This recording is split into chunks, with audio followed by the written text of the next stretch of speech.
بسم اللہ الرحمن الرحیم ربنا انک من تدخل النار فقد اخزیتہ وما للظالمین من انصار۔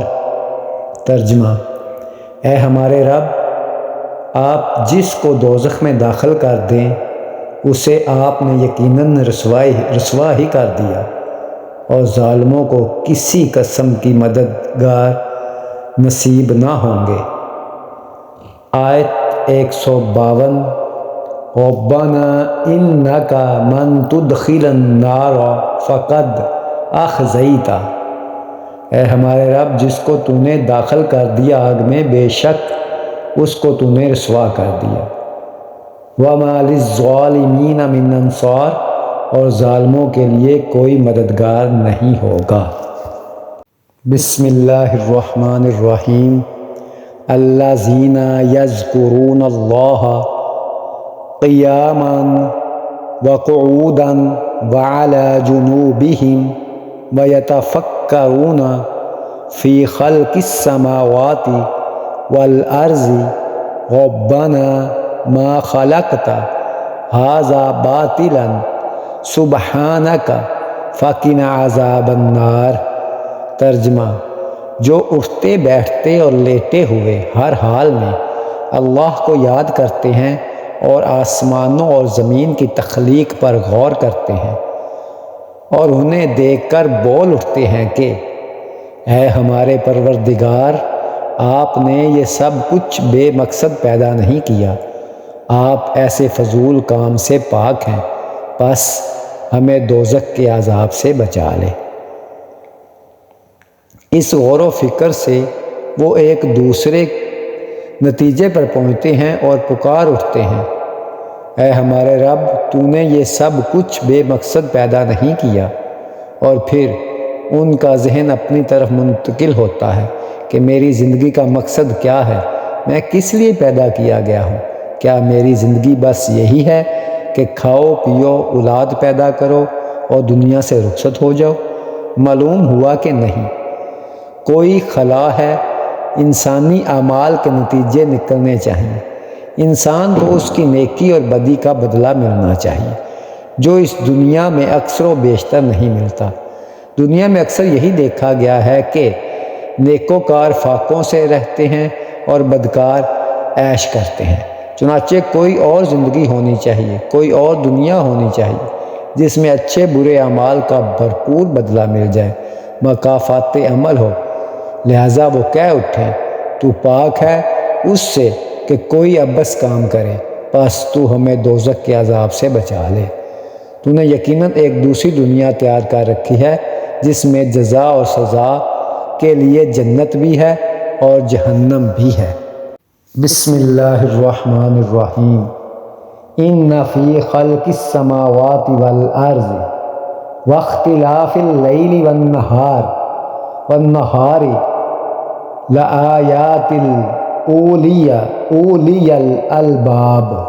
بے شک آسمانوں اور زمین کی تخلیق میں اور رات دن کی باری باری آنے جانے میں ان عقل والوں کے لیے بڑی نشانیاں ہیں۔ سورہ آل عمران کا آخری رکوع قرآن مجید کے عظیم ترین مقامات میں سے ایک ہے۔ اس کی پہلی 6 آیات کے بارے میں روایت آتی ہے کہ جس شب میں یہ نازل ہوئیں تو پوری رات حضور صلی اللہ علیہ وآلہ وسلم پر رقت طاری رہی، اور آپ صلی اللہ علیہ وسلم کھڑے بیٹھے لیٹتے ہوئے روتے رہے۔ نماز تہجد کے دوران بھی آپ صلی اللہ علیہ وآلہ وسلم پر رقت طاری رہی۔ پھر آپ صلی اللہ علیہ وسلم نے بہت طویل سجدہ کیا، اس میں بھی گریہ زاری کرتے رہے اور سجدہ گاہ آنسوؤں سے تر ہو گئی۔ پھر آپ صلی اللہ علیہ وآلہ وسلم کچھ دیر لیٹے رہے، لیکن وہ کیفیت برقرار رہی یہاں تک کہ صبح صادق ہو گئی۔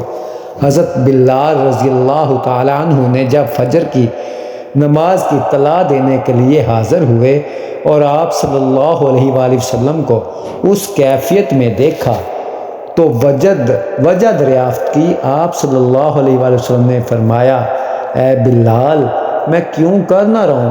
کہ آج کی شب میرے رب نے مجھ پر یہ آیات نازل فرمائی ہیں۔ پھر آپ صلی اللہ علیہ وآلہ وسلم نے ان آیات کی تلاوت فرمائی۔ اس روایات کو امام زاری نے تفصیل کبیر میں بیان کیا ہے، یعنی وہ گریہ اور رقت شکر کے جذبے کے تحت تھی۔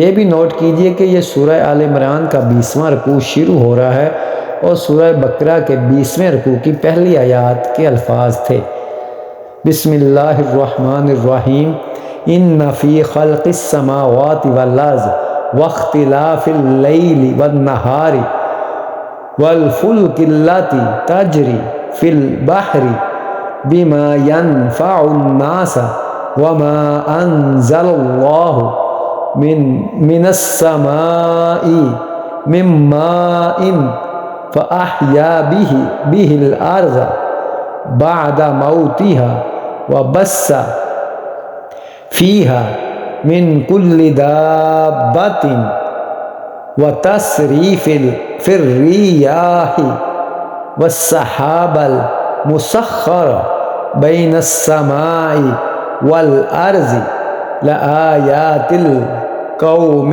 يعقلون۔ اسی آیات لآیات کا خلاصہ یہاں آ گیا۔ ان فی خلق السماوات والارض واختلاف اللیل والنہار، یقیناً آسمانوں اور زمین کے تخلیق میں اور رات اور دن کے الٹ پھیر میں پوشیدہ ہوش مند لوگوں کے لیے نشانیاں ہیں۔ سورہ بقرہ کی آیت 164 ان لوگوں کے لیے نشانیاں ہیں جو عقل سے کام لیتے ہیں۔ یہاں ان لوگوں کو اولو الالباب کا نام دیا گیا۔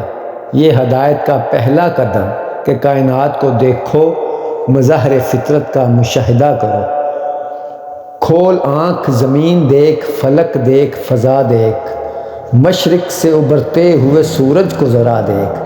یہ سب آیات الہی ہیں، ان کو دیکھو اور اللہ کو پہچانو۔ اگلا قدم یہ ہے کہ جب اللہ کو پہچان لیا اب اسے یاد رکھو۔ وَلِلَّهِ مُلْكُ السَّمَاوَاتِ وَالْأَرْضِ وَاللَّهُ عَلَى كُلِّ شَيْءٍ قَدِيرٌ، اور آسمانوں زمینوں کی سلطنت صرف اللہ ہی کے ہے اور اللہ ہر چیز پر مکمل قدرت رکھتا ہے، اور اللہ ہی کے لیے آسمانوں زمینوں کی بادشاہی ہے اور وہ سب کچھ جاننے والا ہے۔ اللہ پاک سے دعا ہے کہ اللہ پاک ہمیں قرآن کے مطابق اپنی زندگیوں کو ڈھالنے کی توفیق عطا فرمائے اور دین اسلام پر مکمل عمل پیرا ہونے کی توفیق عطا فرمائے۔ آمین ثم آمین۔ جزاک اللہ خیرا۔